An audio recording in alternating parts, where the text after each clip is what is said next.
Hey guys, if you're coming in for some reason, my stuff is not letting me record regularly. So I guess I'm just gonna have to do live like this. I don't like it though, because it's not gonna show up right on your feed. I don't know what's wrong. But hello, happy Sunday if you're coming in. I know a couple people were already on the live and then I had to dip out and restart it. So it might take a minute for people to filter back in, but we're just gonna have to do stuff like this. I don't like this. It probably looks ugly on you guys' end. Um, hey Rachel. Hey, your fave persuasion. Yeah, I'm annoyed by this. It looks ugly on your end, doesn't it? It looks fine. Okay.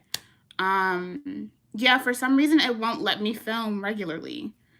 And when I tried to do it the first time, it just shut down the live. So I don't know. I feel like somebody's grandma trying to use technology right now. Yeah. But I hope you guys are doing all right. I didn't get a ton of questions. Really, people just want me to talk about the Black Girl Curls and curly cuts, like continuing drama. So we'll probably talk about that, life updates, all of that good stuff, and whatever else y'all decide y'all want to talk about, because we always end up talking about like 50 other things when we get on here. That's just how we do. But how is everybody doing? How are y'all?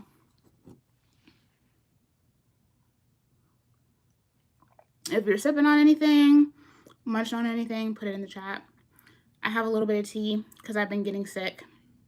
I got to get my immune system back up because I can't be working around little kids and my immune system be crazy and stuff. Hey, Selena, how are you, love? It's been too long. Like, I feel like, well, it's only been a month, hasn't it? Yeah. It feels like forever though, but there's just been a lot happening this month. Enjoying a long weekend, finally washed my hair. Listen, Rachel, as soon as we get off live, I'm going to do mine because I have to have my hair right for Tuesday because these kids will clock me and roast the living hell out of me if I come in looking crazy. And I got to get whatever it is that is stuck up in my head out of my head. I'm eating Trader Joe's garlicky noodles. I just had those like literally like an hour ago. I just had a cup of those. They were surprisingly good, even though there's something, I feel like there's something missing in them. Is it just me? I feel like it needs something. Looking for a new job. I hate it so much. I'm struggling. Listen, I feel you. I'm gonna give you guys like job update in a minute, but I wouldn't have a new job if it weren't for the fact that one literally just fell in my lap. Like legit fell in my lap. Because the job search just in general is terrible. I just did my granddaughter's hair. Aww. See, it's a mess out here. Yep, it is. It is. I'm so happy I don't have to get up tomorrow either. And yes, my hair needs to be washed too. Yeah, I am really happy that I don't have to get tomorrow because I am exhausted. Selena, I'm not quite a teacher. I technically have the credentials to be a teacher. I could do the courses for it, but I don't think I want to be that deep in education, but I am working in education now. Yeah, the job market is absolute trash. I hated every second of it. And I'm really happy that I was able to be in a situation where I was able to get up out of all of that stuff. It almost feels like you have to damn near like get down on your knees and beg for a job. And none of it is worth it. First of all, nobody's paying that much. Second of all, it really ain't worth all that shit. Like, it really isn't. And the job market out here in Winston is terrible. And for a while, I thought that I was just going to have to suck it up and move, honestly. Especially on LinkedIn. Yeah, LinkedIn is garbage, bruh. I hate LinkedIn. I will be honest, I barely use my LinkedIn. I really do. LinkedIn hasn't done a thing for me at all. I hate all of it. So much of being able to get a job is legit like who you know, networking and all of that. And if you're not in a place that you can really easily network, like if you're not in an area where you can easily network and get good connections, it's hard. All my faves are going live right now. Narada's on too. Oh, because Narada's on Crowdcast, right? I need to get on Crowdcast. I miss Narada's lives, but I need to get on there. Can't wait to talk curly cuts. Yeah. I honestly, like, I haven't really been following a ton of the drama because I've just been so busy. But the fact that it's still going on tells me everything I need to know about the situation. I'll just be real.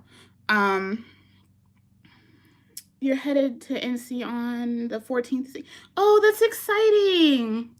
And I hope that, like, the way the weather has been these last few days, I hope it stays that way because it's been really nice out here lately. That's how I'm feeling too. Philly is not giving right now at all. Yeah, like it's a lot. And I had decided that if by December I hadn't found anything, then I was just going to go ahead and make plans to move.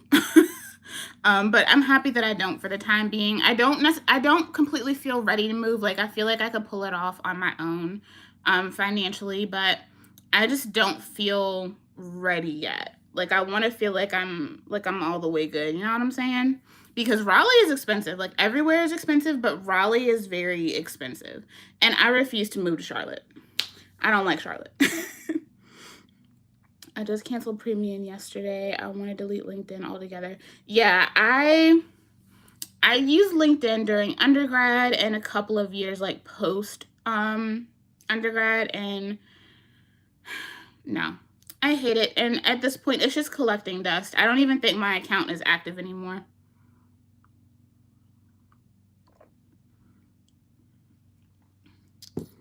Oh, nice. Nice, Alicia. I guess we have like quite a few people in here now, so we can like go ahead and start catching up. I'm just really happy that I can come on here and tell y'all something good. Like, I don't have to come on here and tell y'all somebody got sick. I don't have to come on here and tell y'all somebody done died. That makes me real happy. I'll be honest, because I feel like this last year, it's just every other day it felt like something bad was happening. And this month I've actually like been gone for like good reasons, but I got a new job in education, and you guys know I was not looking for jobs in education.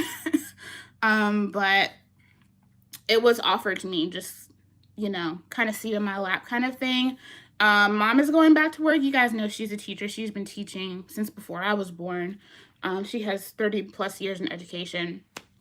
And I had already decided after the memory issues that she was having that I would just go ahead and at least for like the first month, I would come in and help her with her classroom, just like on a volunteer basis.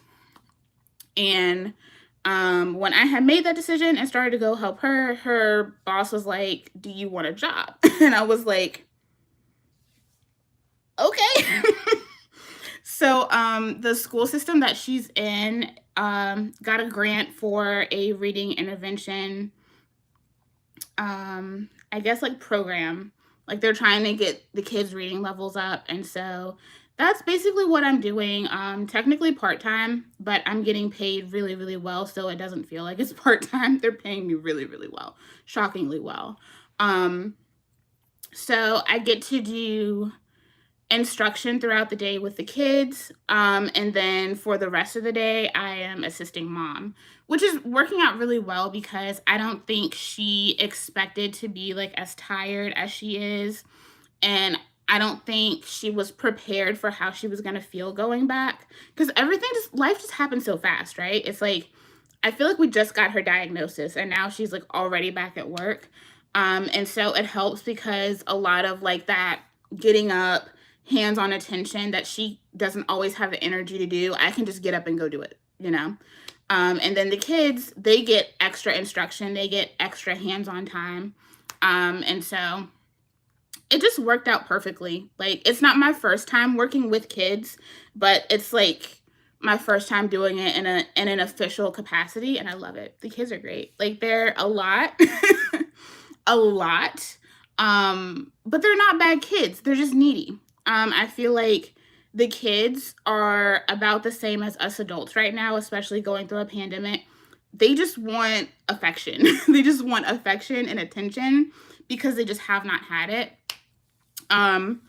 It's technically not a teaching assistant's job. Technically, I'm not a teacher's assistant, but they basically have labeled me as a co-teacher. But it's flexible. So basically, it's kind of like a combination of teacher's assistant and reading interventionist, if we're being technical about it. But basically, I'm like classroom jack of all trades. Yeah. So it's really fun because I could do a lot in education after this if I wanted to. And I have the feeling, I have a meeting at central office next week, and I have the feeling that they're going to try to lock me in to see if they can get me to teach. Because apparently they're short on science teachers, and you guys know I have a science degree. And mom already told me, she was like, don't be surprised if they try to rough you up and try to get you to come in and teach full time. I can't see myself teaching full time. It's not that I don't like teaching. It's just not something I've ever really seen myself doing. The only thing that I've ever done as far as like actual like teaching and instruction goes is that I used to do private lessons for younger kids for violin. But that's like the only like real like teaching like I've done. Like I've never been in a huge like classroom setting, if that makes sense. But with my degrees, I could do it. I would just have to have like some extra, I think there's like some extra licensure I would have to get, but I wouldn't have to go back to school. Like if they wanted me to teach, I wouldn't have to go back to school for it. But right now, I'm just kind of going with the flow because it's like I told you guys, like I was just ready to stop working from home. I was sick of working from home. I know that probably surprises people, but I feel like sometimes when you're not forced to actually like people, like do peopling things, it kind of becomes a problem, right? And I felt like it was becoming a problem, and I didn't want to allow it to remain being a problem. And so I had already decided that once mom was back at work and she was good, you know, I was going to do peopling things, and that included having another job outside of the home. So, like, I still have work from home stuff. Obviously, I'm still going to be working on YouTube. I still have a couple of brands that I work with constantly. And so I'll still have like the time to do that during the week. But for the most part, I'm going to be in the classroom. Same, but people say I could be a teacher too. I ain't going past 7 years old though. Yeah, like me personally, I couldn't see myself teaching high school. I feel like that would be a hotbed of crazy. Like it's not that I don't think I would get along with the kids. I think I would get along with the kids. I just think because of my age and I don't always appear to be as old as I am to a lot of people, I think that could present some issues with the young people. And I'm not trying to be up in that. You know, I can only deal with like the small child fixation. I cannot with the teenage boys. I cannot. I don't mind a hybrid job. I feel like I have to be in office for a bit just to feel more productive. Yeah, and I was looking for stuff that was hybrid. And I had gotten callbacks and interviews for several things. But then once you get in for the interview, you find out that they have marketed the job as hybrid, but it really isn't. Like you might have one day a month where you can work at home. That's not hybrid. And so to me, it just, I don't know, like it was just getting really, really frustrating because I'm just like, if this was what I wanted, then I would have applied for that. Like y'all are just trying to suck people into jobs by lying to them. And I'm not with that. And I refuse to go into any type of workplace situation where I'm being blatantly lied to. I refuse because at that moment, you're telling me the type of culture your company has. You are telling me who you are as an employer, as my superior. I'm not doing that. Nope. Because if the roles were reversed and me as an employee was doing something like that to an upper level, I wouldn't have a job anymore. I'm not playing that shit with people at all. Exactly. I still get mistaken for high schoolers. Listen, it is so funny watching the kids try to figure out like how old I am. Cause like mom did this whole like infographic thing about her, and she does it every year with like photos of her, photos of me and Trey and my dad, and just introducing, the family and everything. And I didn't realize that she still had the pictures of our old pets up there. And I was telling the kids that Z, when we got her, I was only a year older than them. I got her when I was 10 years old. And the kids were like, and they're like trying to figure out. It's like they're actively always trying to figure out if I'm old or not. Like they can't decide. And like I guess I'm old to them. I don't feel old, but I'm old to them. But it's just funny now because like I'm going to be 29 next year, and I keep getting the comment of you look really great for your age, and I just want to know what I'm supposed to look like.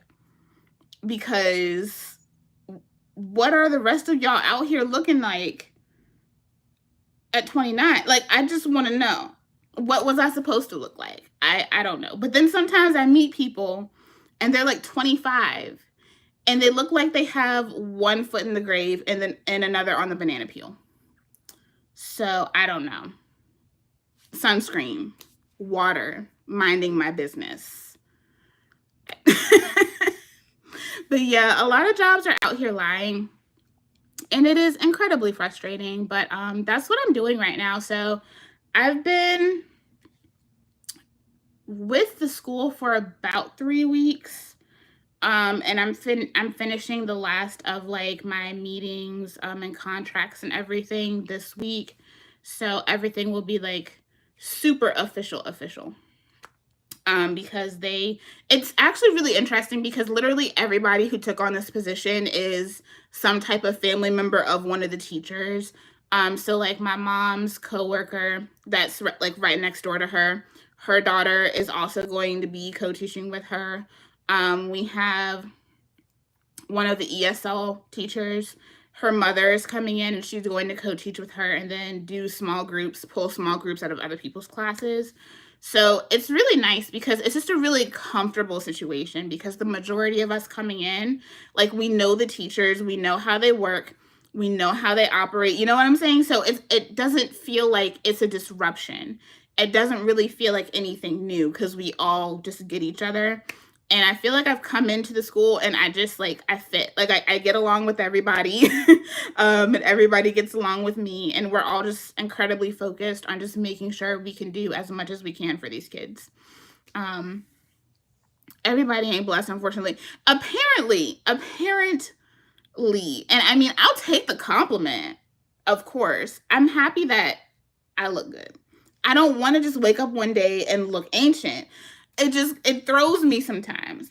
And I think too, with so many years just kind of being out of it and sick, and like my whole like mental not really being on living but being on existing, sometimes I think my concept of time is a little bit skewed. I'm just gonna be honest, because sometimes I'm just like, did any of this shit really happen? Was I there? I don't know. Thank you, Andrea. I'm really excited. Like I said, it wasn't even on my radar. Like it wasn't something that I applied for. It wasn't an opportunity that I was even considering. It wasn't a job that I even knew existed. But at the same time, I was like, it would be absolutely stupid of me to turn down getting paid to do something that I was partially already going to be doing anyway. So I'm like, if I'm gonna be here, what's wrong with just go ahead and doing it? It just means that I'm just gonna be here longer and I'm gonna be here on an official basis. But y'all, the kids are hilarious. Like, we have such a really great group. We do have like some behavioral issues, but I mean, let's be real. Most adults have behavioral issues. So it's like, I don't expect a lot when it comes to that with these kids. But they're just so sweet. I told mom, like, I was not expecting them to be so incredibly, like, affectionate. Like, when we did open house, like, the kids had only, like, just met me, and they were like, can I have a hug? And I'm like, yeah, sure. But they're, like, super duper sweet. A lot of them have been kind of trying to figure me out, but I think that they've all kind of understood that, like, I am a safe place in the classroom, and I'm gonna be here.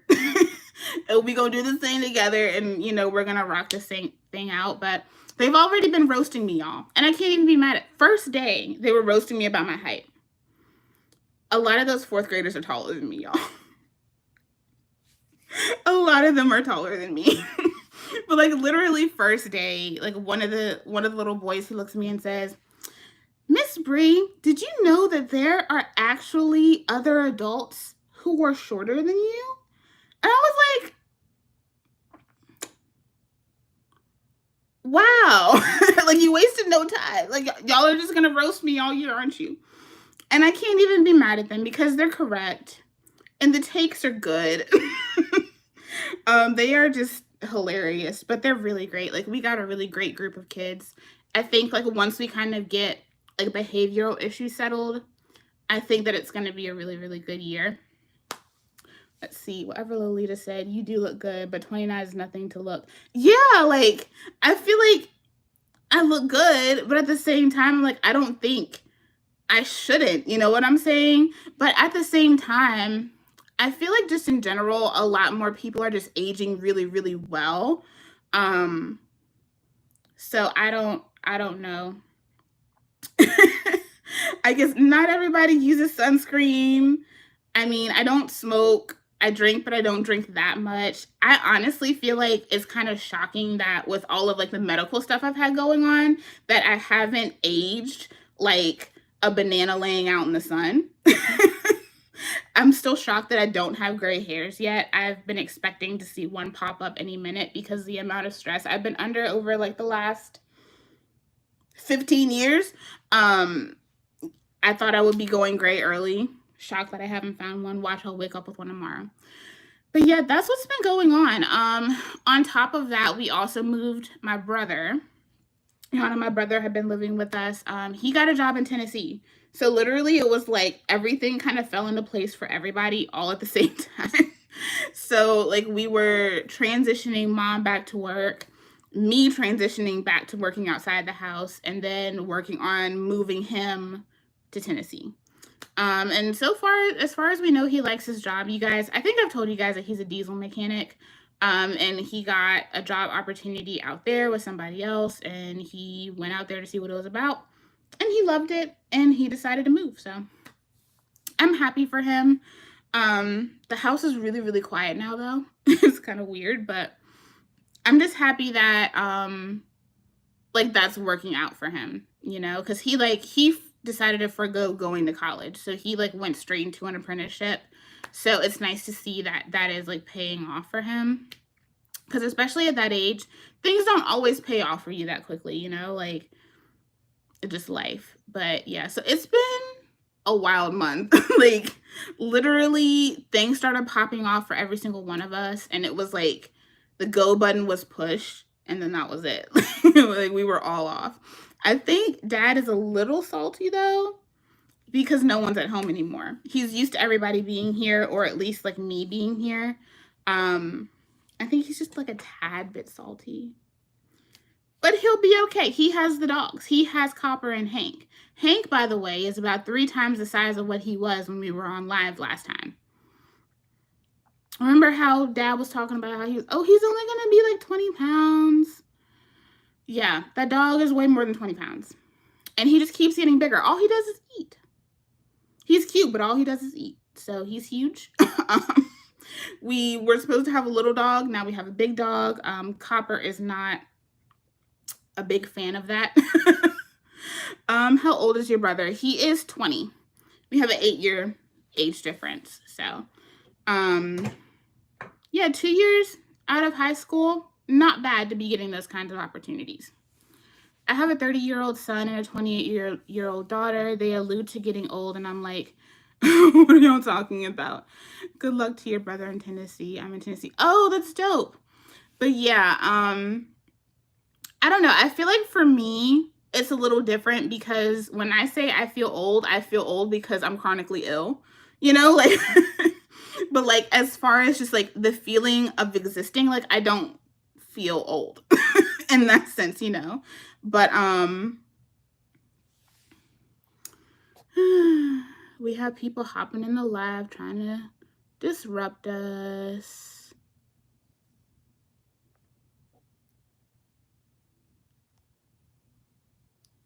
All right. But yeah, so I don't feel old, but like as far as like my body sometimes, like I do be feeling old sometimes. The puppy, yeah. Listen, I would bring him in here, but he is like hell on wheels, girl. Like he is something else. He's a good baby, but he's something else. I might need a mod, Selena, because I'm seeing people come up and I don't recognize them.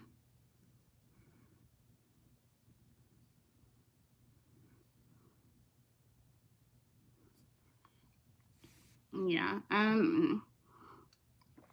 don't know what it is. Like sometimes we get on here and we have no problems. And then other times like we get on here and it's like we can't even enjoy the live because stuff just comes out of nowhere. And it's like once one pops in, like a bunch of them pop in. But yeah, that's what's been going on. Some of you guys had asked me to talk about the stuff with Black Girl Curls and the curly cut situation. And then that was really like the only question I got outside of like you guys wanting to know about the job stuff. I didn't know if there was anything else you guys wanted to talk about, but we can. But I guess we can talk about Black Girl Curls because I mean, real talk, like if I'm just being honest, I'm just kind of sick of hearing about them. I don't know, y'all. I'm tired. I feel like the amount of unprofessionalism from them and this determination that they have to stand in things and to try to discredit others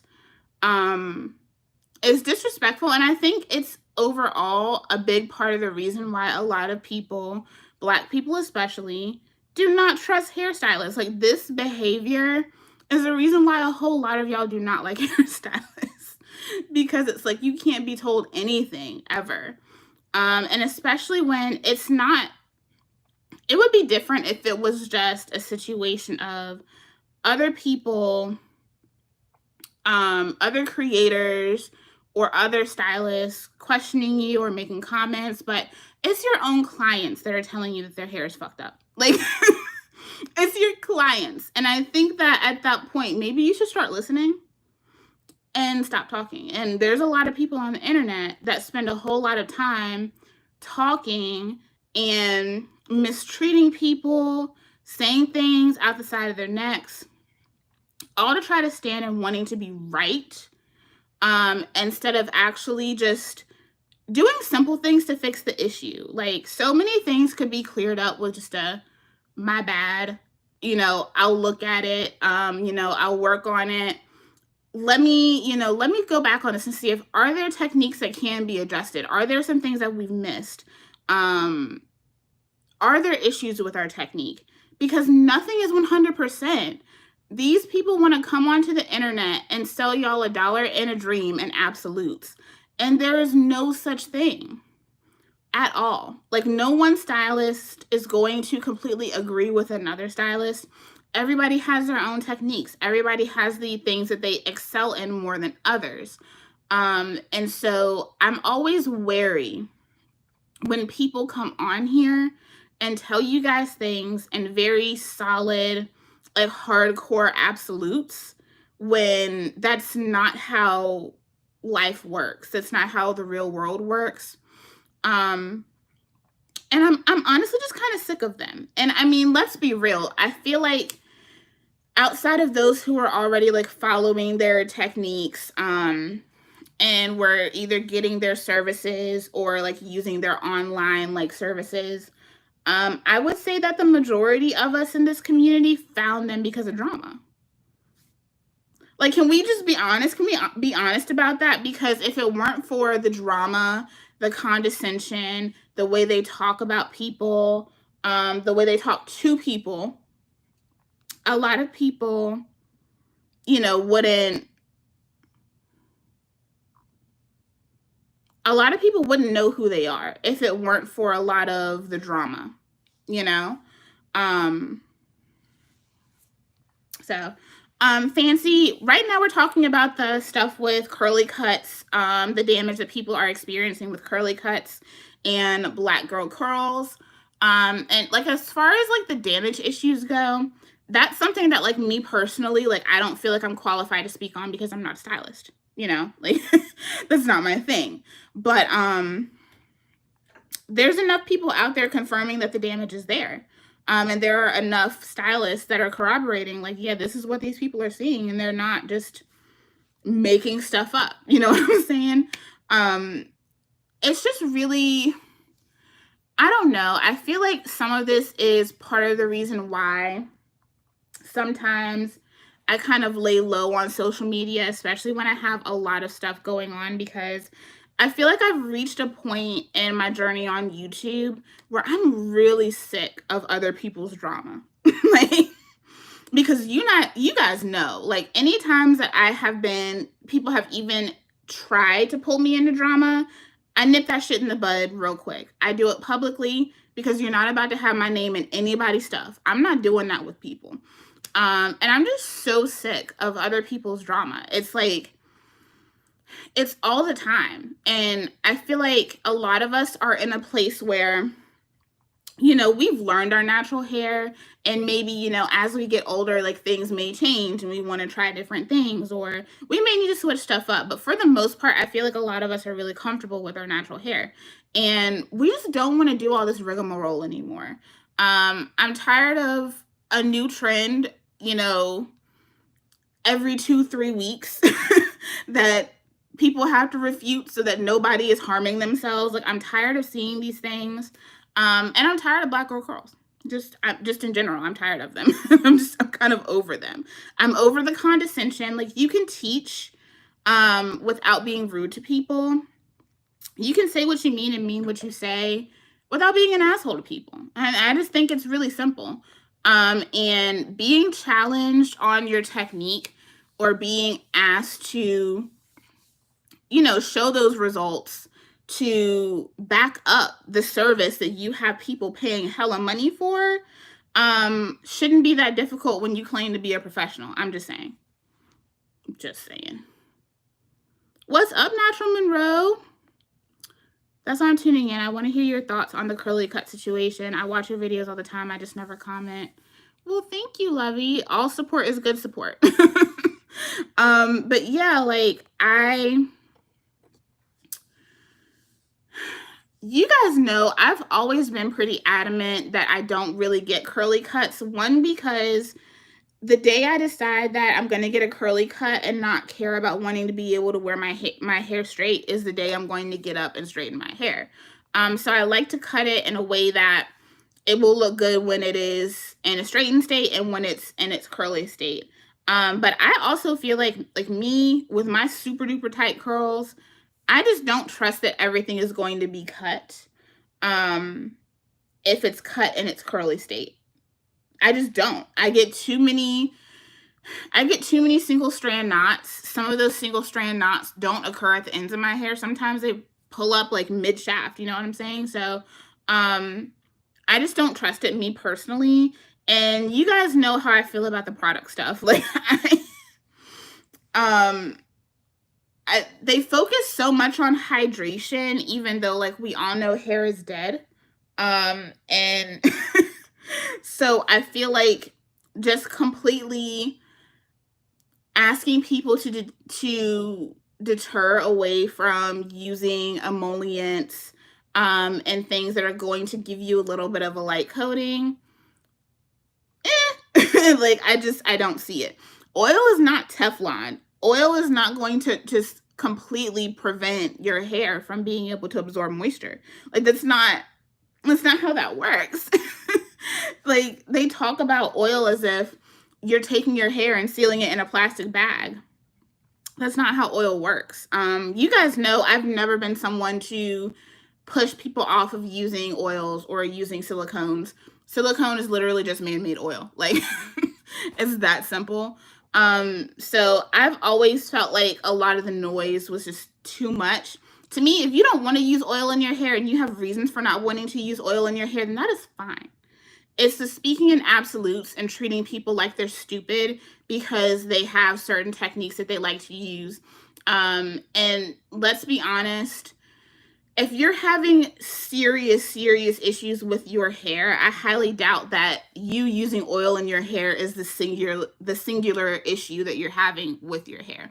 There's probably several other things that you're doing to your hair that are also causing that issue. They're so condescending, I cannot deal. Yeah, I hate the condescension. I don't like it. And I mean, I'll be fair. Like, some people say that they find me condescending, and that's okay. Not everybody is going to like you, but they're just doing too much. They were so loud about taking the stupid out of hair care. Right. And if I'm being honest, I feel like they honestly just put the stupid back up in the hair care, if we're being for real. I totally understand wanting to deter people from using practices that can be incredibly harmful. You guys know I talk about that all the time. But I don't feel like that's necessarily what they were doing 100%. The inflammatory marketing is backfiring, and it always does for everybody, whether it's a stylist, whether it is a content creator. The inflammatory stuff only goes so far, because at the end of the day, the only thing you're going to have left is the results, and either it's working for you or it's not. And we've reached that threshold where people are realizing that more often than not, it's not working for them. It's the same way with a lot of other YouTubers who come out here and they do these crazy techniques, and they decide that they want to not be like other girls and not do what other natural hair girls do, and act like, make this big deal about it. But then, like, every 2 years you got a big chop because your shit messed up. Maybe you need to be like other girls just a little bit. Ain't nothing wrong with being like other girls. Other girls got it going on. If it wasn't okay to be like other girls wouldn't be being like other girls. Some of y'all need to be like other girls. I stopped getting curly cuts in December 2022. I'm going to see if it fixes the issue. I've gotten curly cuts since Diva Curl in 2016. That's a long time.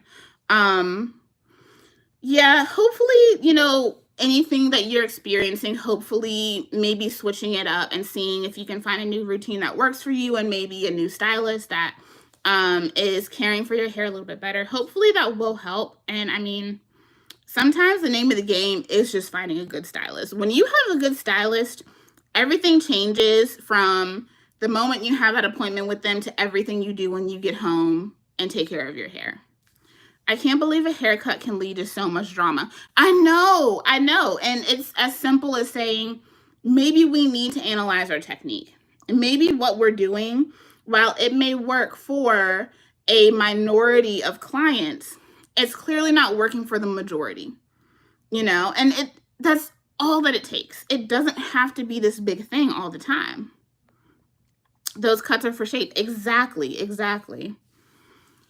I thought it was just me that gets mid-shaft. Yeah, I get a lot of my mid-shaft, and I'll be real with you, even when I was relaxed and I would wear my hair straight all the time, I would get mid-shaft single strand knots. Always have.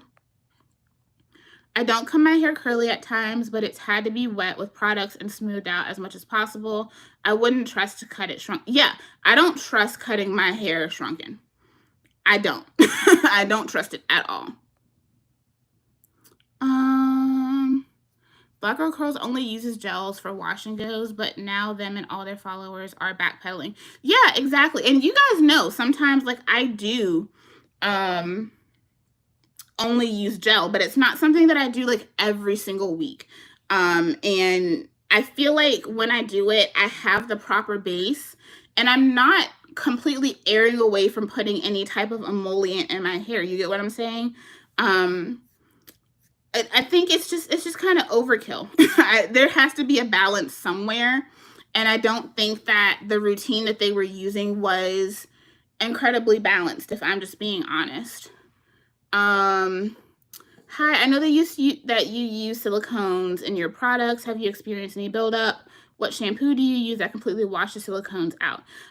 So every now and then I will notice that a product causes buildup, and it's not necessarily just because the product has silicones or doesn't have silicones.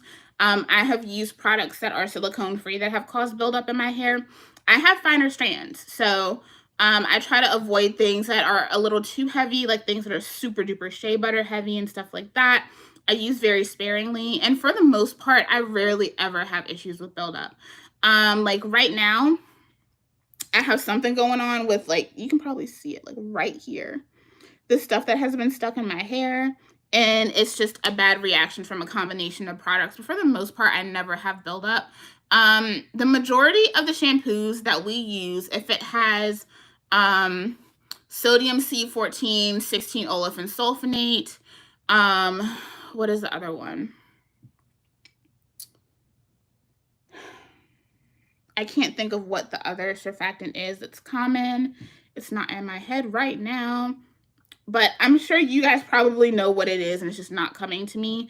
But you do not necessarily have to have a sulfate in your hair and your hair care products for it to remove silicones. And if you are frequently washing your hair, then you really shouldn't have too many issues anyway. But I would say that I use silicones in my hair frequently, and it's very rare that I have any buildup. And I have like a wealth of shampoos, but if you need really good clarifying options, if you're someone who likes to be on the safer side, I have a couple of clarifying shampoo videos on the channel. And all of those are really, really good for helping to remove buildup, to helping reset the hair. I'm going to use one of them babies tonight to see if I can get what this is out. Some of those have sulfates and some of them don't, but they all work equally well. But I have sulfate-free shampoos that clean harsher than some of my shampoos that have sulfate in them. So you just have to, like, you know, test stuff and see what works for you. It does suck because so many of those women spent thousands of dollars just for them to get like multiple spit-ins. Exactly. And not just that, but the amount of money spent, and then to have the person that you have been fully dedicated to for your services basically giving you the middle finger when you say, like, hey, something's not right with my hair. It should never be that way. You should be able to trust your stylist. You should be able to trust that you can tell your stylist that something is wrong and you think there may be something in your service that is not serving your hair. And you should be able to trust that they are not going to mistreat you or react poorly when you say that there's something going on with your hair and you don't think that what services you have been getting are benefiting you. You shouldn't have to worry about that. Ever.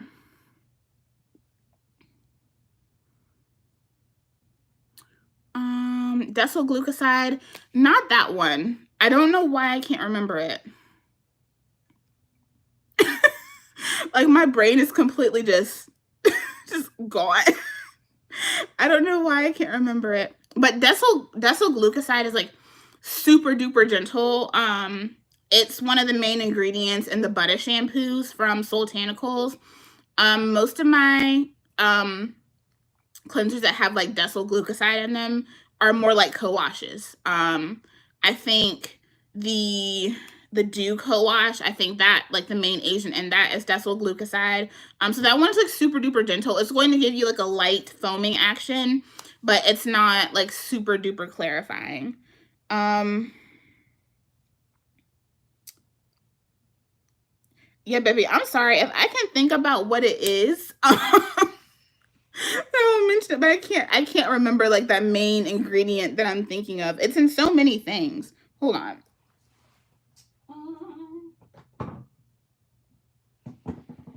Is it in this? Cocoa betaine. That's what it is. I don't know why I couldn't remember what it was. But yeah. That as well, like most things that have cocoa isopropyl betaine cleanse very, very well. And I find that cleansers that have a really good balance of like cocoa betaine with the olefin C14, 16, sulfonate, and all of that stuff, those are really, really great too. But if you're trying to like remove buildup, if you need something clarifying, you just want to make sure that it is a true clarifier. Those are typically going to be clear. They're not going to have a ton of oils in them. And that's what you want to look for if you're really trying to clarify your hair. Is the Shea Moisture JBCO shampoo one that you've tried to clarify? I used that several years ago. Like a lot of years ago. I'm sorry, y'all. That's Hank downstairs fussing. He's barking at his reflection. He can see his reflection in the door, and he barks at it every night. Poor baby. So back when I used it, the formula that they have now probably ain't the same as what I tried back then. So I feel like I can't like accurately speak on it. But I know a lot of people do use it as a clarifier. I don't know what like the oil content of that is now, but I do know that, or from what I remember when I used it in the past, it did have a pretty like decent oil content in the past when I used it. So I think that it's a good option, but depending on what you have going on, like if you have like a lot of really bad buildup, you may need something that's more clarifying than that. So I hope that helps. But yeah, a lot of people, I feel like there's just so much misinformation when it comes to silicones. And I think a lot of that is there simply because a lot of people just got out of washing their hair. And if you're not washing your hair, you're definitely not going to get silicone out. But I feel like the majority of shampoos on the market do really, really well, regardless of the types of ingredients that I'm using. If I have bad buildup, I use a sulfate shampoo. Yeah, I'll use like a clarifying sulfate shampoo if I have something like really, really like heavy, like hardcore in my hair. But I have a lot of really good moisturizing shampoos that have sulfate in them too. So it just depends on what you like, what feels good on your hair, all that. But y'all know I use all sorts of stuff. I just be switching them out. The cabinet underneath my sink is like shampoo heaven. I love a cleanser. I love washing my hair. Washing my hair brings me joy. Because everything else feels so good when you put it on. That helps a lot. Thank you. You're welcome. Hopefully you can find some stuff that works. But yeah, I have a lot of shampoo videos on the channel. So definitely check those out because I do videos on clarifiers and moisture shampoos. Lots of Shea Moisture shampoos use decyl glucoside. I can see that. I can see them doing more like gentle formulas. But yeah, like I said, I haven't used them in so long. I haven't used them since all of that condescending bullshit that was going on with Richelieu. I just wasn't interested in it. Like, I wasn't mad at him for selling. It was the way he spoke to those of us as consumers who spent so much money on their products. Like, I can't tell you how much money I spent on Shea Moisture back in the day. One thing you're not going to do as a brand owner is talk down to me like I'm an idiot. I'm not about to do that. It was giving mansplaining. It was not cute. Currently use Camille Rose Sweet Ginger Cleansing Rinse. I love that one. It's so good. A lot of people don't like it, but I love the Sweet Ginger Cleansing Rinse. Design Essentials Honey Creme is so good, but it's so inaccessible. I haven't tried that. I might have to look and see if they have that, if I can find that, because it just sounds good. It just sounds really good. I really like Design Essentials products. Just a lot of them are so humectant heavy that my hair doesn't fully dry when I use them, so I have to be careful with Design Essentials. I'm at the end of my original main choice detangle shampoo finally. Listen, I'm running out of so many of my main choice originals, and it makes me sad. Because I haven't purchased anything from them since like 2 Black Fridays ago because I had so many backups that it just would have been stupid to do so. But yeah, we'll see. Hopefully, I still like everything. As long as my favorites work, that's all I care about. I prefer the clean rinse and the rosemary shampoo. I haven't tried either one of those, surprisingly. I really like the Sweet Ginger Cleansing Rinse, and I really like their co-wash, the Creme Restore co-wash from Camille Rose. I love those. And I really liked the cleansing milks too, but I haven't tried those since they reformulated them, so I don't know like what they feel like now. Yeah, I have so much original main choice because like when we're down bad for something, we're down bad for it. We have like 50,000 bottles, so I have so much original main choice. I prefer their shampoos more than anything. I haven't gravitated towards anything else from them. Yeah. They had like a coconut and Manoi line that smelled so good and it made my hair so soft, but my hair just never dried with it. So I had to be careful with using it. It was good when I wanted to like protective style and like put it in like a bun or anything like that. But yeah, I couldn't really wear my hair out like that because y'all know my hair just sucks up moisture from the environment anyway. So I had to be careful with that one. I like the Texture ID Coil shampoo and conditioner. I also enjoy the Innocence cream hair bath and conditioner. I've tried nothing from Innocence ever, and I feel like I need to. It's just one of those brands that I feel like my thing with Innocence is that I want to try them, but the way that people suggest using the products just makes no sense to me. So in my mind, I'm just like, do they work? Like, does the collection work on its own, just in general, without adding a bunch of other stuff? You know what I'm saying? So, congrats on your job. Thank you. Yeah, we talked about that at the very beginning. The beginning was a little messed up because I was having technical difficulties. Is your hair high porosity? My hair is pretty much smack dab in the middle. My hair is very much like a medium porosity. I would say closer from medium to low, I would say, for me. But for the most part, I'm pretty much medium all the way around. I will be sad when I have no more main choice, but I have other brands like Camille Rose and Soultanicals. Yeah, I'm not really sad about it. I'm just gonna buy new stuff, and if I like it, I like it, and if I don't, I don't.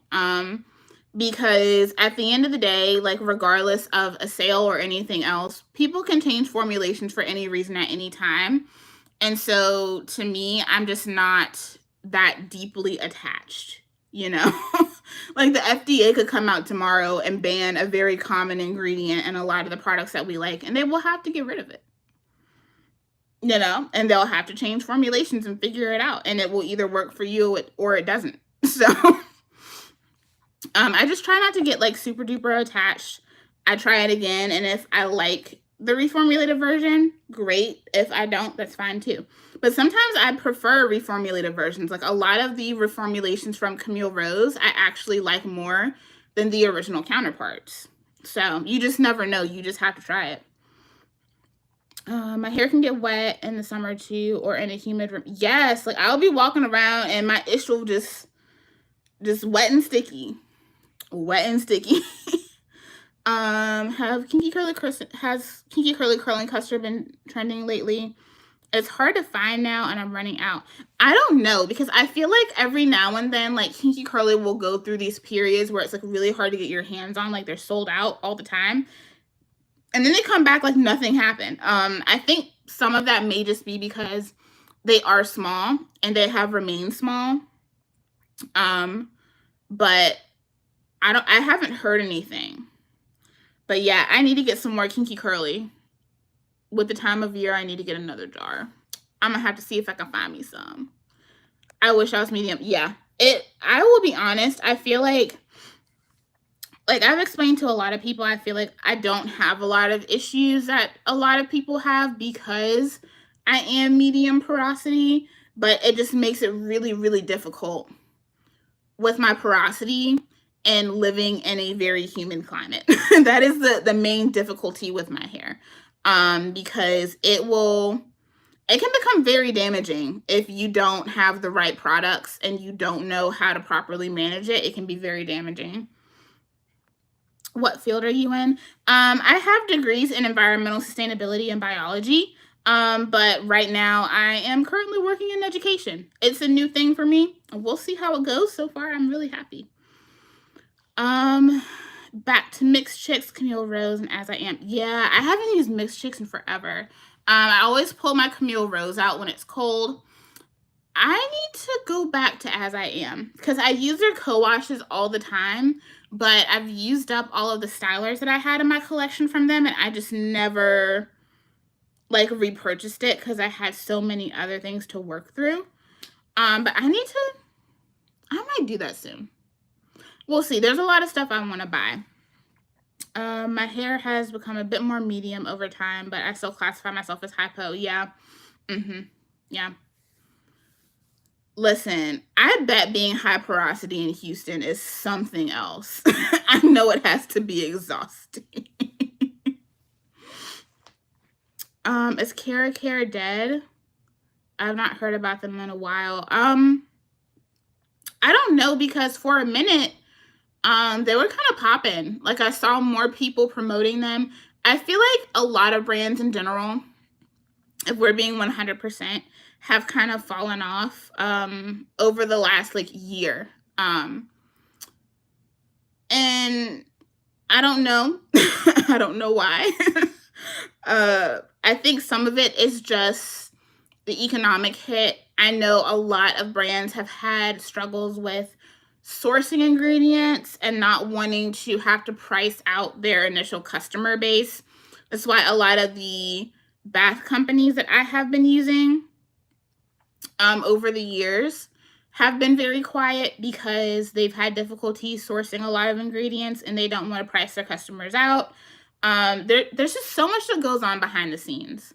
And I feel like just in general, a lot of these companies are really not treating us as content creators and influencers very well. And a lot of people just aren't dealing with it anymore. And so it could be a mixture of that too, because at the end of the day, a lot of people want free work. A lot of people want free labor. And people aren't doing that anymore. We're just not doing that. The products are okay. I don't think my hair is too crazy about them. Narada just bought some Cara Care. I really enjoy Cara Care, but Cara Care is a lot like Design Essentials in that I have to be careful. Certain products can leave my hair just feeling a little wet. I really love their wash day products though. My hair adores Cara Care wash day products. Yeah, like I feel like if you're someone on a budget, like if you're a college student, just go get some Cara Care because it's inexpensive and it's gonna work. It's not like Soultanicals level, but I feel like a lot of their products are really, really good. I think they have a really great affordable hair care line. But it can just be a little bit too much sometimes. I'm more of a volume girl than definition anyway. Same. I will take volume over definition any day. So I've just learned to truly embrace it. I just can't really use leave-in products with a high humectant content. Yeah, like I had to be careful.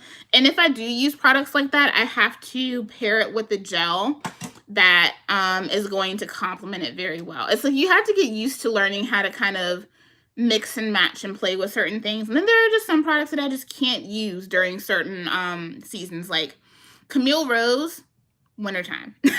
I love it, but I got to use it in the wintertime. Main Choice and She Sent It are more of like year-round stuff for me, but there are just some products that I just can't use when it's hot outside. Do you use them without a leave-in? Oh, you're talking to somebody else. I finally finished one of my Unicurl DCs last week. I need to start using more of their stuff before they go bad next year. I need to finish off my Unicurl. I had stopped using it as frequently because of the way the brand had kind of disappeared, and I was worried that I wasn't going to be able to get stuff because like the website was still up, but with everything kind of just being dead, I didn't want to order stuff and then not get it. You know what I'm saying? So, but I think she's back in operation, isn't she? Hasn't she like brought her stuff back up? I don't know. I haven't talked to Alexis in a hot minute.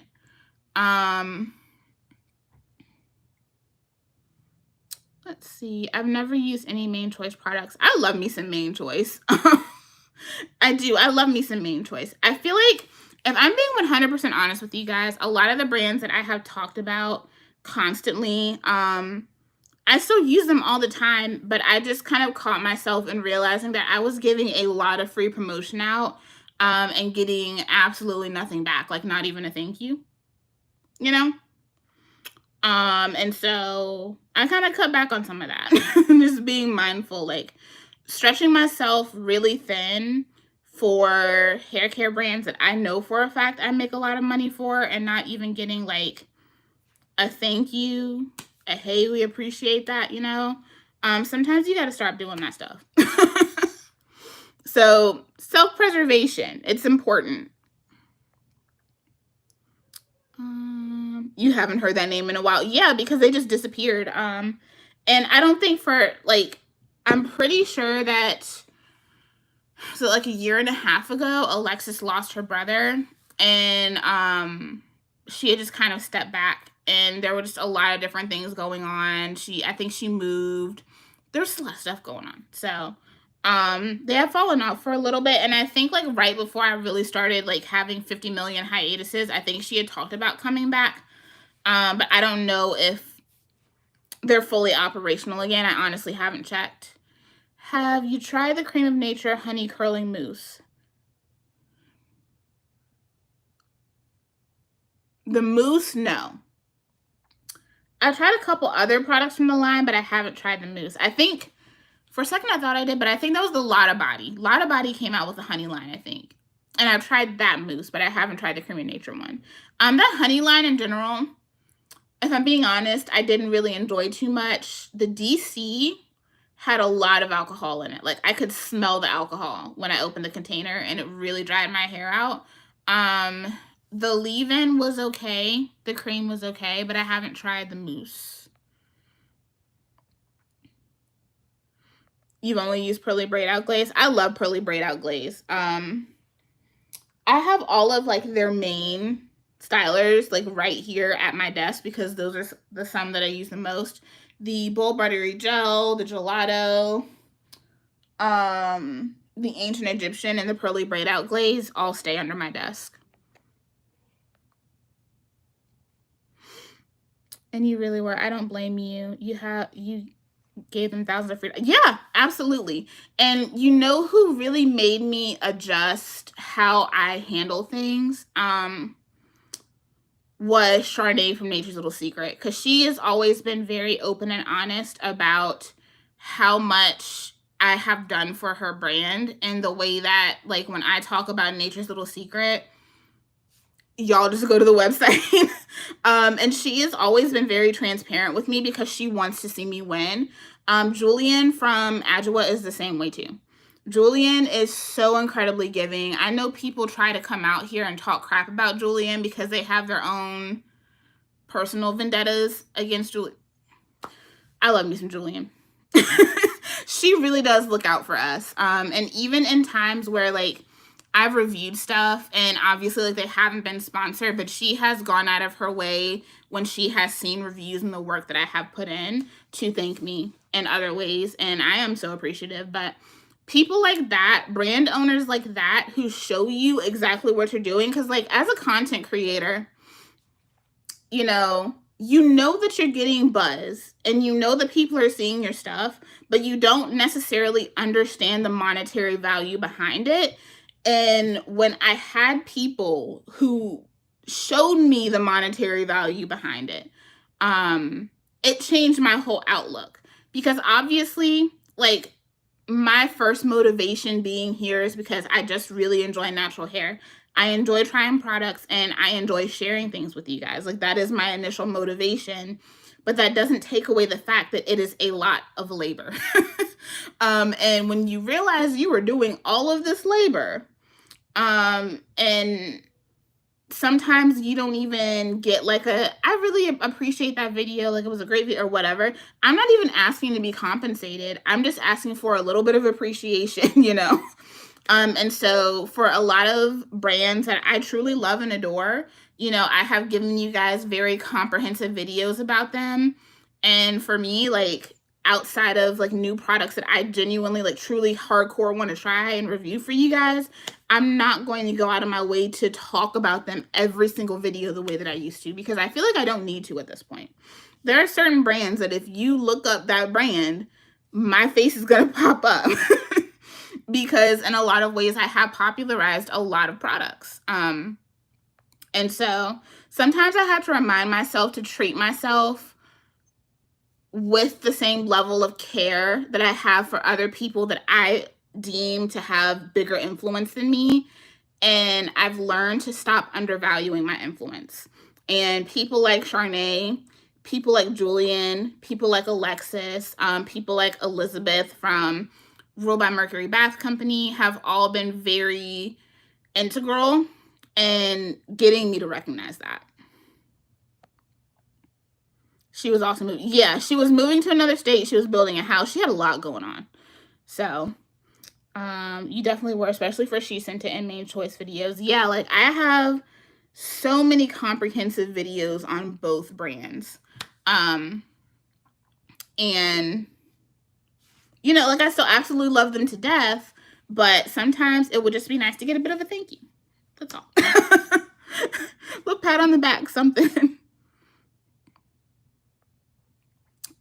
I need to get some more. Oh, your other outside conversation. Uncle Funky's daughter has something coming out Tuesday. Yeah, I saw that, and I think the Do is getting ready to launch more products, and I do want to get more of her products. Because I have this line, her Wash and Go collection that I haven't reviewed, and I'm gonna try to do a review on it soon.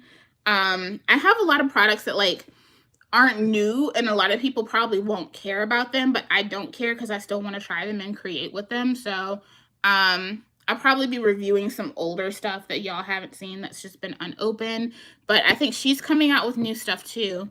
And I just got some new stuff from Curlsmith. They just sent me some stuff as well. I want to try the Biotin Styling Gel alone one day. I have never tried using that alone. I've always used it with the leave-in. I like to use it with the leave-in, and then I'll do a light oil over the leave-in, and then I do the gel, and it comes out so beautifully every time. I have to get into gels. I really hate the crunch. I like medium hold, more soft touchable curls. That's why I use more mousses and gel Rex. If you're looking for something that's going to be a lightweight hold, I would check out Curl Mix. And I think Charnay is going to bring this back, but her Flaxseed Curly Custard is also amazing. They have a tad bit of crunch. I mean, they have film forming ingredients, right? So they're going to give you a little bit of crunch, but they are going to fluff out to give you like really, really nice soft results that are really flexible and give you a nice hold. Like my longest lasting wash and goes usually last with those gels. Also, She Sent It creates really great stylers if you really enjoy having that more like fluffy curl effect. That's part of the reason why they're some of my favorites. The two that I use the most are the oil and gel, the pomegranate pear oil and gel. I've been hyping this up for years, since I was an undergrad. I love this. I still use it. And then this is a recently opened jar of the Plum Nectar and Agave Curl Perfection Styling Custard. This has a little bit more of a tighter hold than this one does, but they both give you like really like big, fluffy, like Tracy Ellis Ross type hair. I love these so much. All of them are silicone free. None of those brands use silicones in their products, and they're all exceptional. I love all of them. And I think I have videos on all those products too. I stopped using the African Pride products because I was doing no oils, no butters. After the curly cut, no leave-in drama, I'm thinking about repurchasing my AP products. Listen, me and African Pride have been down bad this year, okay? So do it. I mean, they're accessible, and a lot of their more popular products, like they're making into larger containers. I just now I'm finally able to get the pre-poo on the ground, because for the longest, like I could only get the other products in the collection, but I couldn't get the pre-poo on the ground. And now I can buy it at the store, and I'm really happy because I'm down to like my last 2 containers. But they're making them in the bigger containers now.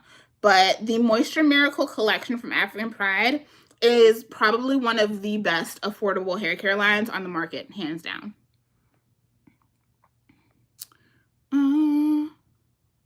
African Pride is affordable, babe. Don't listen to those people. Exactly. Like, it's super affordable. I just love knowing that there are options for people who don't want to have to spend a grip all the time. I don't want to spend a grip all the time, and I use relatively expensive products. I mean, my expensive products are some of my favorites. I will, like, bury me in the ocean with She Scented, okay? But like but I also love a good affordable product, and African Pride has been doing it right. African Pride and Texture ID are probably like my two top like affordable hair care lines. So they sent me the Curlsmith products. They sent me their Frizz Free collection. Even though like they told me not to talk about it, but when I saw the date had already passed when they sent it to me. So I'm assuming the stuff is already out, but they sent me their Frizz Rescue collection, and they sent me 4 products. I think that's all the products. So there's a Frizz Control cleanser. It's a gentle hydrating shampoo. And these smell really good. They smell like green apple. Like, they're really fruity. I think these have like black currant in them. Yeah, coconut butter, sunflower seed, black currant, argan oil, and watermelon seed. They smell really, really good, but still fresh. And then they sent their Frizz Control Duo Conditioner. It's a multi-usage moisturizer for all curl types. So you can use this as a regular conditioner, or you can use it as a leave-in. I might use it as a leave-in. I don't know, because this gel they sent me looks more like a cream gel situation. It's their Frizz Rescue Curl Retainer. And let me see if I can get some out. It doesn't look like what I thought it would look like, because it's a jelly styler, but it kind of has like more of a creamy formula than I thought it would. It feels nice though. That smells really good, y'all. It smells so good. My hair is going to smell so good when I use this stuff. I want to try to, I'll probably film with it next week. I have to get this, whatever this stuff is that's lingering in my hair. I got to get that out before I do product reviews, because y'all know I do not like doing product reviews when I have buildup in my hair. To me, that's not a thorough and honest review. And then they also sent this Frizz Rescue finishing serum. It's supposed to be a shine and define smoothing serum for all curl types. And it has sweet almond oil, hydrogenated olive oil, argan oil, and squalane. And it comes in a, like, the package is really different, because the packaging looks like that. So it like comes out like a gel, but I think it melts down. Yeah, like it melts down to an oil. It's kind of like a balm. So I don't know. The products feel dope as hell. They smell really, really good. And y'all know I love like the Scalp Recipes collection. That collection is one of my favorites. I've been using that while we've been back at the school, because it's been really humid and it's been like keeping my curls right. The Curlsmith 3-in-1 conditioner is so good. I love their stuff. I love their stuff.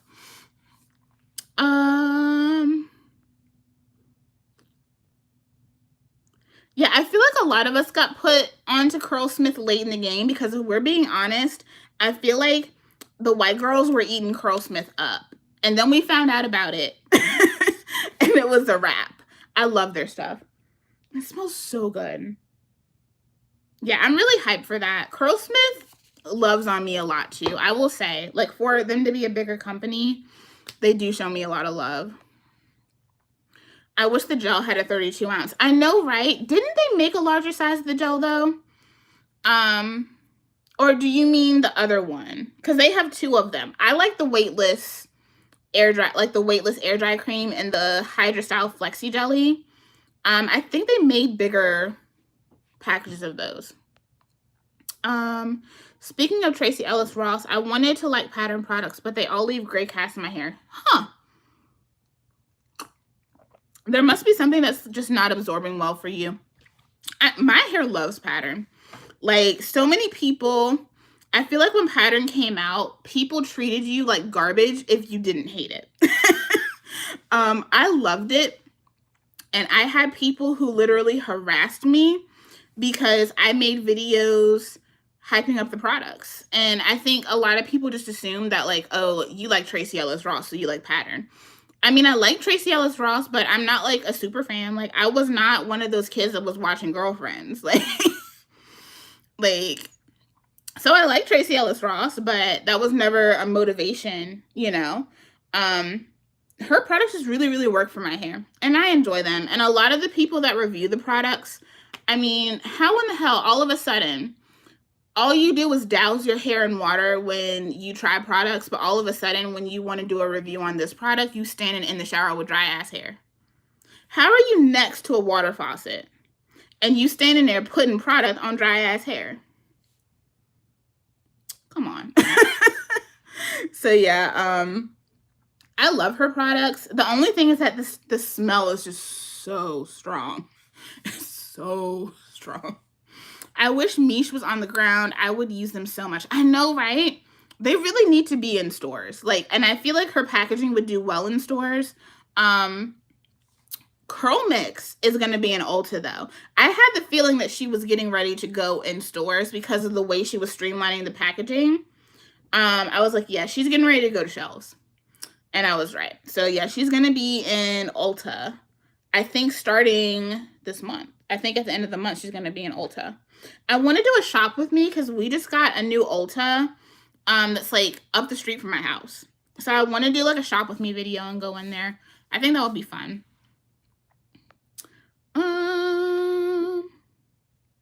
Let's see.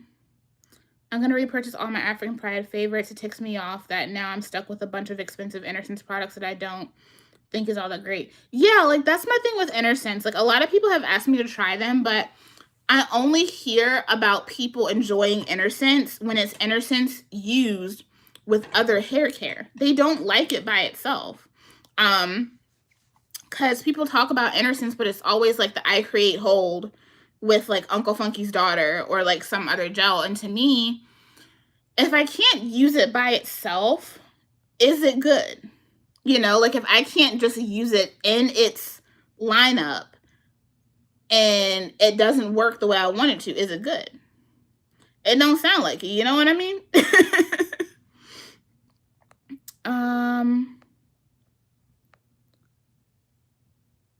They must have delayed the launch because I guess so. I don't know. I mean, hopefully I won't get in trouble for talking about it. Because I think it said don't talk about it until the 14th. And I was like, it's well past the 14th. So I don't know. I ain't gonna get in trouble about it because this is what they told me. So we'll see. But I will, I have to like clarify and see if I can get the stuff out of my head. And then probably next week when I have one of my like filming days, I will try to film with this collection and get it out for you guys because it's really, really nice. The pattern leave-in is so moisturizing. I love that leave-in. I love it so much. It's so good. I love all the products. I also really love the custard. Like, it just makes my hair so shiny. And it has so much slip. It's so good.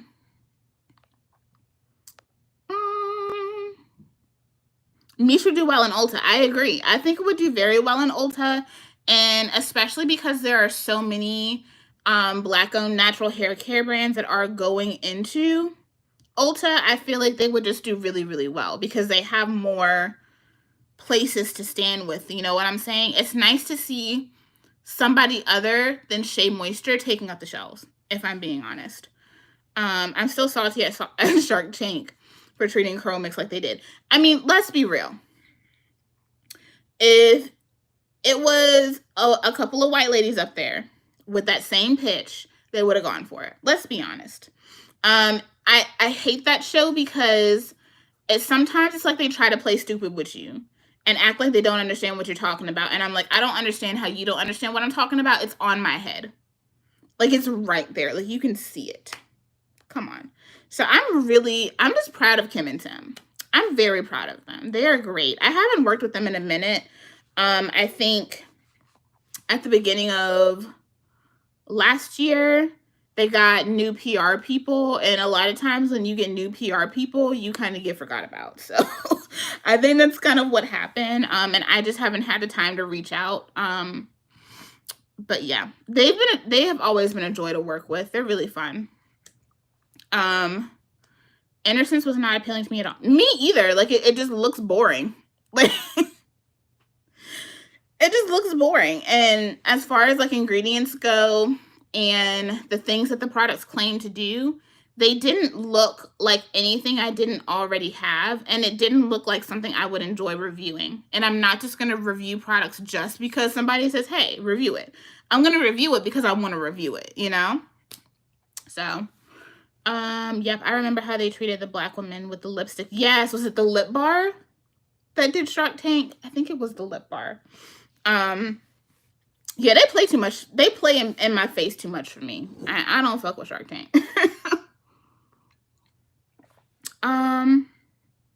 Yeah. Hey, T.I., how are you doing, baby? I feel like we haven't caught up in a hot ass minute. It's been a while. You never watched Shark Tank. You're not missing anything. It's a bunch of white people with a lot of money that act like they're God. And that's about it. I feel like the only person that I've really seen them, like, that's come from our community, like our Black YouTube community, that I have really seen them give a chance was Naturally Fellow for her Kin apparel.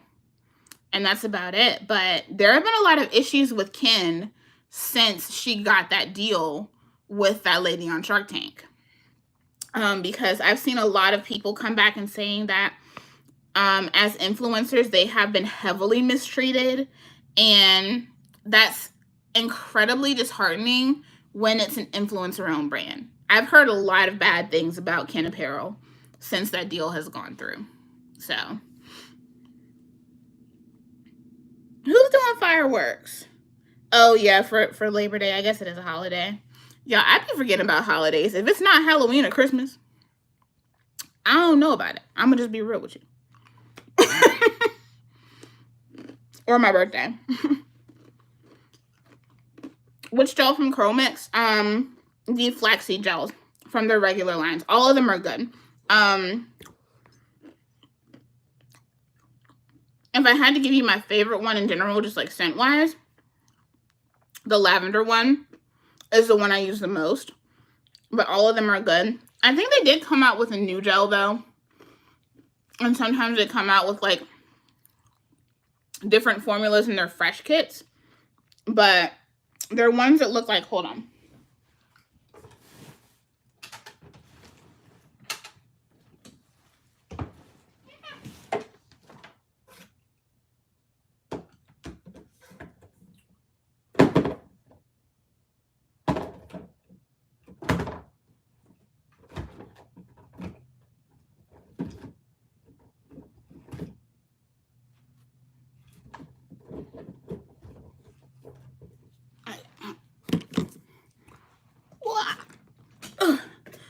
They've changed the logos on them, but the ones that look like this, the pure flaxseed gels. And I highly suggest getting them with a moisturizer. I don't use this alone, even though you can. But it feels so much better with a moisturizer because the amount of hydration is so good. But these. No, it's not a hard hold at all. It's really, really good. It's really nice. Like, I wouldn't say it's soft. I would say it's a medium hold, but if you scrunch it out enough, it will give you softness. But I feel like it's very flexible, if that makes sense.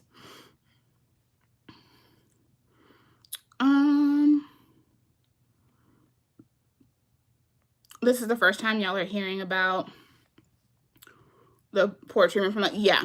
And I feel like a lot of people don't hear about it. See, this is the thing. A lot of the people that they work with are exclusively, like, on TikTok.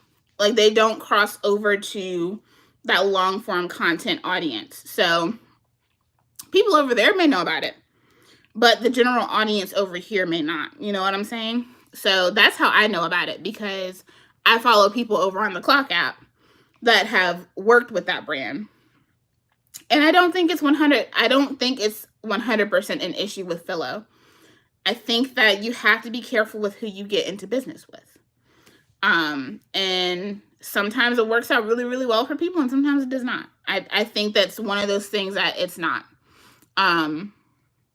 So the lip bar is big now too, without them. Exactly. And I know, like, I feel like the lip bar was really smart, because not only have they expanded to Target, and I think they're in Ulta too now, but they do a lot of cross promotion with other brands, because I think the owner of the lip bar is really close with the owner from Urban Skin RX and a couple of other brands too, and they do a lot of cross promoting. And I think that's incredibly smart, and it has gotten her products to a wider audience, and especially with her cross promoting with a brand like Urban Skin RX, where the majority of their consumer base is Black. Like, it's smart. They did not need those people, and I'm happy that so many companies have proven that they did not need those people, and they've been able to hold on to their integrity as well. You have the VIP ones. Yeah, I have the Blackberry Boost. I need to finish it. I have like one more use left of it, and I just don't want to use it because I love the smell. I'm good, girl. I'm just joining. We haven't talked because I'm never on IG. IG be getting on my nerves. IG was tearing my nerves up, girl. It was tearing my nerves up. You said you feel like you're in the Stone Ages. Listen, I felt like I was in the Stone Ages on TikTok too, until I started engaging with people. TikTok is one of those apps where you are not going to 100% enjoy it unless you're engaging with other people. And when I started using TikTok, I was exclusively using it to repost my content from IG. I don't do that anymore. Like, I don't really post beauty content on my TikTok at all. And I've really been taking a lot of my time to nurture my following over there.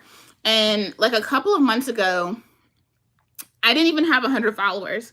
And my best friend was like, that is a problem. He was like, you are too good at this to not like be getting people to your channel, like getting people to your page. And he was my 100th follower. And I told him that I was going to really start working on cultivating my audience, because I was engaging with other people's content, but I wasn't making a lot of my own original content. I was just reposting my other content. And once I started doing that, things changed. I just hit 1K over there recently, and that was only in a couple months' time that I was like, you know what? I'm really going to take this seriously.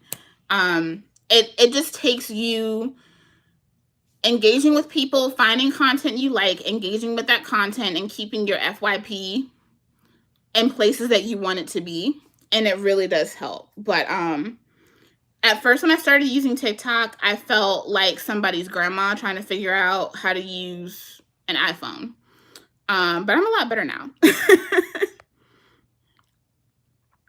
Yeah, I like going between the two. I like using TikTok, but I also still love my long form content too. Not everybody is like that, though. A lot of people want one or the other. So a lot of times, like, people that follow you on TikTok will not translate to the people who will follow you on YouTube, and vice versa. I met Philo and she was really nice, but my friend had an opposite experience with her.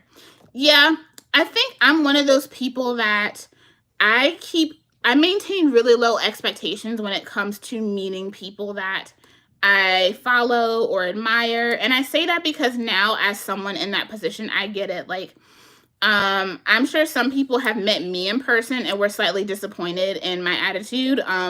Probably because I was at work and people have been, on my nerves all day. And I tend to be a little bit more serious when I'm like working than I am out in like public on the street, just having fun.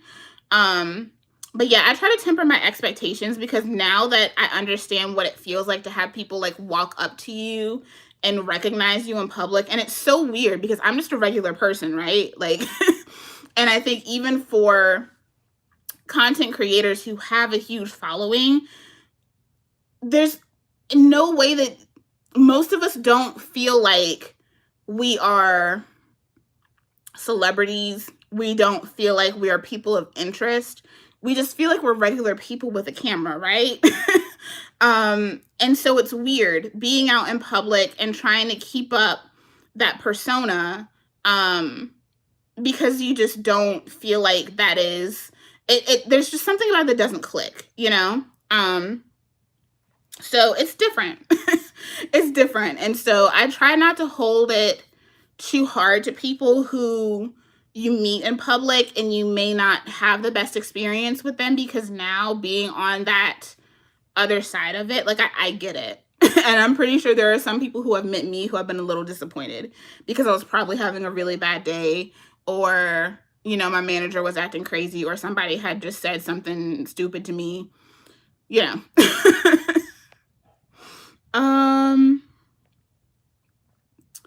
Let's see. The Lip Bar Sells my favorite red lipstick. I need to use her products. Like, I've seen them, but just have never purchased them, but I need to. What's up, Sharonda? How are you, lovey?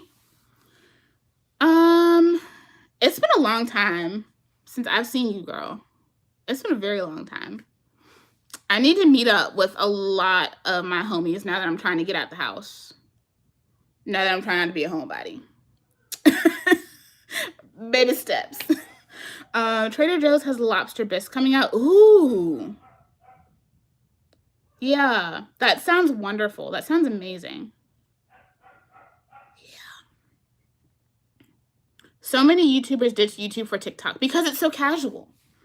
Like, I understood, like, once I started using TikTok, I understood how much more casual it was. I don't feel like I have to stick to a certain aesthetic. I don't feel like I have to overly perform to be noticed, and I don't feel like I have to do the most to get people to engage with my content. I mean, it took me like 2 years to get 1,000 followers on YouTube just so I could monetize my content, and it only took me a month and a half of actually taking the app seriously and actually posting original content for me to get to that point on TikTok. And my follower count grows every single day. I meet some of the coolest people every single day. I have publishers in my email every single day. I have other mutuals that are just phenomenal. Like, it's a great space. And I love the bookish space so much. And I know probably like a lot of people who really love my hair content might get annoyed because I post more bookish videos, but the competitive nature that has existed in the natural hair community has always annoyed the hell out of me. And it's really nice to just create content that I genuinely enjoy without having to deal with all of that other stuff, you know? But yeah, TikTok, there's a comfortability to that app that just does not exist on YouTube. On YouTube, you gotta have the aesthetics. Like, you have to kind of carve out where you want to be. It's just not as casual. And on TikTok, you can just be regular, like, making random videos on your porch and have an engagement and have a following, you know? So it's just totally different. So I've really been enjoying it, but I enjoy both aspects. Like, I love being on here and having more curated content, but I also love having a creative outlet that I don't have to feel like I'm doing the most, you know? She said it has 40% off right now. What do I need? Is it everything? So I have a video of like my best of She Sent It, and that is always like the best thing to reference if you're doing a She Sent It sale, because it has everything that I love.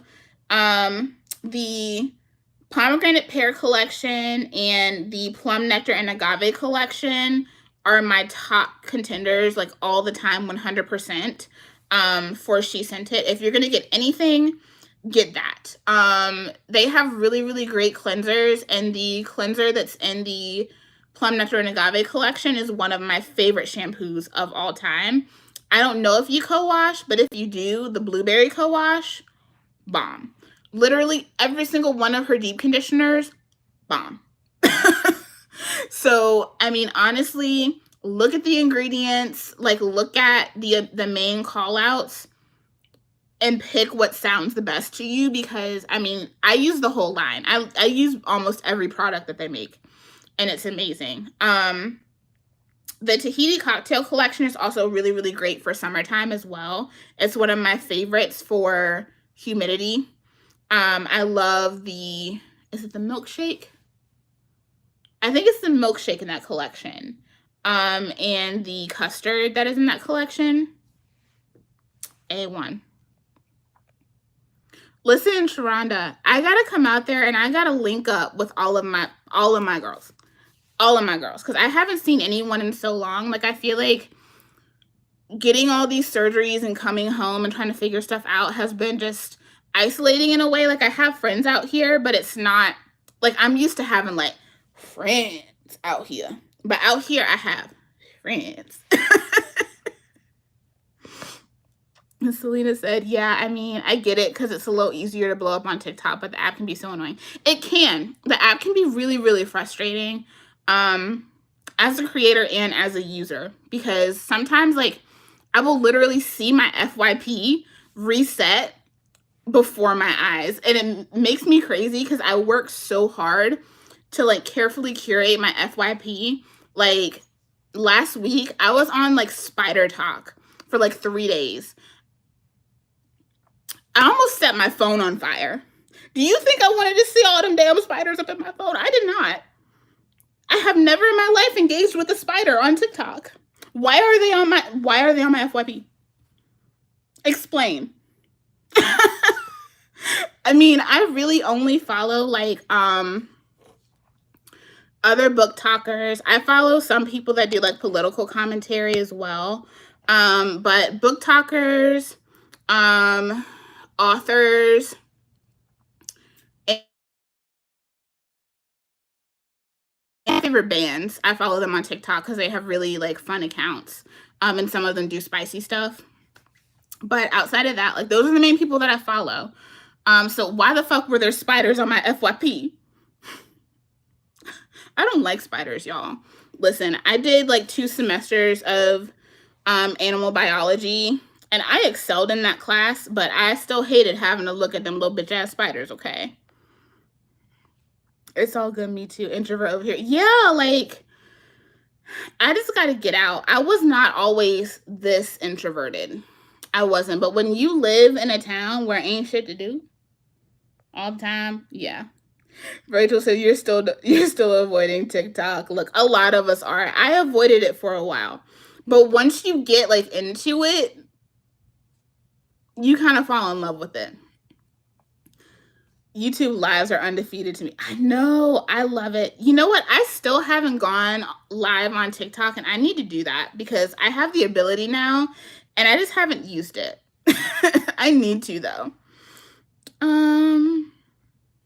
Damn, I'll have to get a TikTok. I just feel like I personally spend enough time on YouTube and IG and adding other social media platforms. Listen, I am the same way. That is a big part of the reason why I just waited so long to download TikTok, because I don't like to have too many social media accounts to engage with. I just don't like it. I feel like it's kind of unhealthy.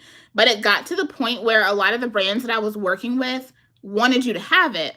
And it was just better for business. But then eventually I just didn't like posting all of the same stuff in all of the same places. Y'all know I hate doing the same thing over and over and over again.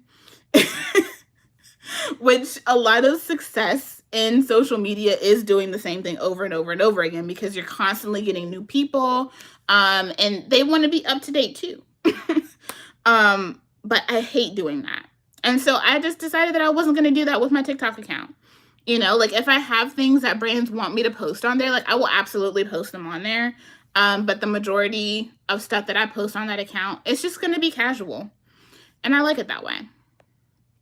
You're welcome, Lovey. Let me know what you get and let me know how you like it.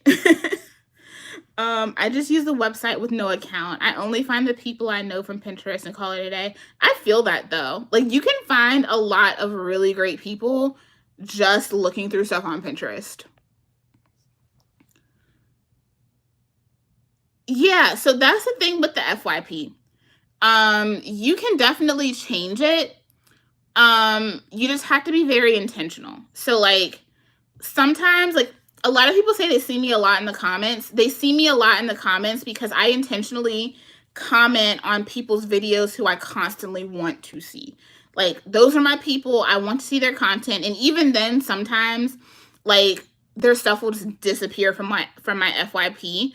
And usually when that happens, I will either go to my friends section and I will engage with that, and I won't use my FYP for a little bit. I will just go to my friends page and it will show me all the people that I'm mutuals with, or I will go to my following page and I will engage with that. And usually it'll get me back on track. But sometimes I don't know what it is. It has to be a glitch in the app somehow, but sometimes it will just mess up your FYP and it just takes a day or two to get it back. I just joined TikTok in April and I'm addicted. Ain't no reason I should be giggling into it. Listen, because people, it's just, people be so regular but so funny on TikTok. Like, that's the only way I can put it. Like, they just be so regular but so funny. Because the shit is relatable. You know, a lot of the content is relatable. And a lot of times I'll just be sitting there and I'm just dying. Because I'm just sitting there thinking, like, how in the world did this person even think to post this? Like, but I enjoy it. Like, I've made a lot of new friends over on the bookish space on TikTok, and I love it. It's great. And it's far less, it's not competitive. You know, like, all of us support each other. We pull up for each other when we need it. There's nothing competitive about it. Because one of my biggest things about being in the beauty space, just in general, not even natural hair, just the beauty space on YouTube in general, we have people in this community who want to act like they're the leaders of everything. They want to act like they're the mama bears of everything. And they feel like they have this authority that they don't actually have. And it kind of creates this weird, like, mean girls cliquish kind of thing. I wasn't down for it when I started YouTube, and I'm still not down for it, and I still have no interest in it. I have plenty of people on this app that I am friends with, but you will never see me just clicked up with people. That's not my thing. I'm not even like that in real life. Like, I mean, my friend groups in real life, all of my friends are different. I don't have any two friends that are the same. I'm just not someone who stays clicked up like that. I never have. I don't like it in my regular day-to-day, and I don't like it in internet spaces because to me it's stupid. And I guess in my mind I'm just like, either we're going to be cool with each other or we're going to do business together, and like that's it.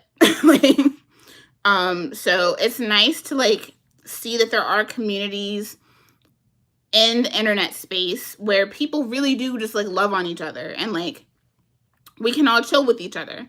Nobody is competing for certain things, and nobody is all putting out the same stuff. Because even with like getting really cool sponsorships and doing really cool work with brands, it's fun, but then it kind of takes some of the fun out of it, because then all of the same people have like been commissioned to do all of the same thing, and you guys are being bombarded with the exact same video just by 50 different people. It's the exact same video because we're all given the exact same script. We're told to do the exact same thing. It just takes the fun out of so many things. And it's nice to be in a space where you can just, I don't want to say not give a fuck, because obviously you do. You have to have time to create book content, you know? But at the same token, you don't feel like you have to have a script to be relevant. You don't feel like you have to do the same thing that everybody else is doing to be able to grow, you know? Like them brand trips, exactly. Exactly. Because I know like there have been times where I have been on campaigns or I have done like ambassadorships, and Listen, I'm the type of person, I want everybody to eat. I want everybody to have a piece of the pie. But I think sometimes these brands hire too many of us at one time, truthfully. I think they hired too many of us. They're sending us all the exact same thing. They're telling us all to do the exact same thing. And it's just exhausting. Like, like just seeing all of us doing the exact same thing over and over and over again is tiring. And it's just completely oversaturating everything. And I don't think it's as beneficial as a lot of people think that it is. And I'll be real, I think a lot of brands have figured out that it's not necessarily beneficial because they've cut back. You know? I love working on campaigns and I love working with other influencers. But at the same time, I feel like a lot of brands fall in love with you for the content that you create. But then when they want to pay you, they want you to lose the things that make you you as a content creator. And in my mind, I'm like, you hired me because I do XYZ a specific way. I give this type of aesthetic that you said that you liked. If you didn't want that, then maybe working together wasn't the best thing. That's what I love about people like Elizabeth. She lets me do my own thing. And she loves the content that I create when I create content for Roll by Mercury. And those of us who brand rep for her, we may be using a lot of the same products, but all of our content looks so different and it is all equally beautiful. And I feel like that's how it should be, you know? And regardless of who you're looking at, what content creator you're watching, you know you're getting Roll by Mercury Bath Company. Just because we do things differently does not mean that we don't understand the brand at its core. You know? And we don't have to have a script to sell.